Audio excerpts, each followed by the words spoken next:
Hello everyone. તો આજે આપણે ડિસ્કસ કરીશું કે શું તમે કેનેડામાં ઇમ્પ્લાયડ સ્ટેટસ પર એટલે કે તમે વર્ક પરમિટ અપ્લાયડ સ્ટેટસ પર હેલ્થ કાર્ડ કઢાવી શકો છો. તો એનો આન્સર છે yes, but there are certain terms and conditions. તમારે સર્વિસ ઓન્ટેરિયોમાં જવાનું રહેશે, અને જો તમે વર્ક પરમિટ અપ્લાયડ સ્ટેટસ પર છો ઓર ઇમ્પ્લાયડ સ્ટેટસ પર છો, તમારી વર્ક પરમિટ હજી આવી નથી, કારણ કે નાવડેઝ work permit no waiting time, it is more than 6 months, 7 months, it could be 8 months also. So during that period તમે uninsured છો.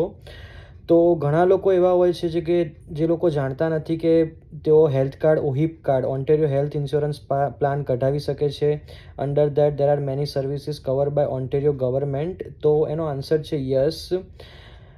તમારે ખાલી તમારી જોબ ફૂલ ટાઈમ હોવી જોઈએ અને પરમેનન્ટ હોવી જોઈએ. આ બંને રિક્વાયરમેન્ટ્સ જો ફૂલફિલ થતી હોય તો તમારા જે કંપનીનો તમારો જે એમ્પ્લોયર છે એની જોડેથી તમે ઓફર લેટર લઈ શકો છો. એની અંદર એવું મેન્શન કરેલું હોવું જોઈએ કે તમારી જે જોબ છે તે ફૂલ ટાઈમ પરમેનન્ટ છે.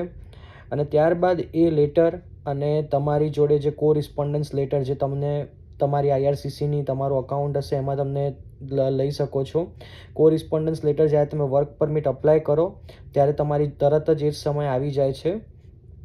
એ બંને લેટર લઈ અને તમારું પ્રૂફ ઓફ આઈડેન્ટિટી લઈને તમે સર્વિસ ઓન્ટેરિયોની અંદર જઈ અને તમારું હેલ્થ કાર્ડ કઢાવી શકો છો. એકચ્યુઅલ હેલ્થ કાર્ડ તમારું થોડાક ટાઈમ પછી આવશે, જ્યારે તમે વર્ક પરમિટ તમારી આવશે ત્યારે. ને ત્યાં એ સમયે પણ તમારે ફૂલ ટાઈમ પરમેનન્ટ તમારી જોડે જોબ છે બતાવવાનું રહેશે, પણ અત્યારે ટેમ્પરરી તમે તમારું હેલ્થ કાર્ડ કઢાવી શકો છો. So make sure those students who are in Canada, they are still on implied status, make sure they get their health card from Service Ontario, because કેનેડામાં વિધાઉટ ઇન્સ્યોરન્સ રહેવું it's a very risky, because all the healthcare services are very costly.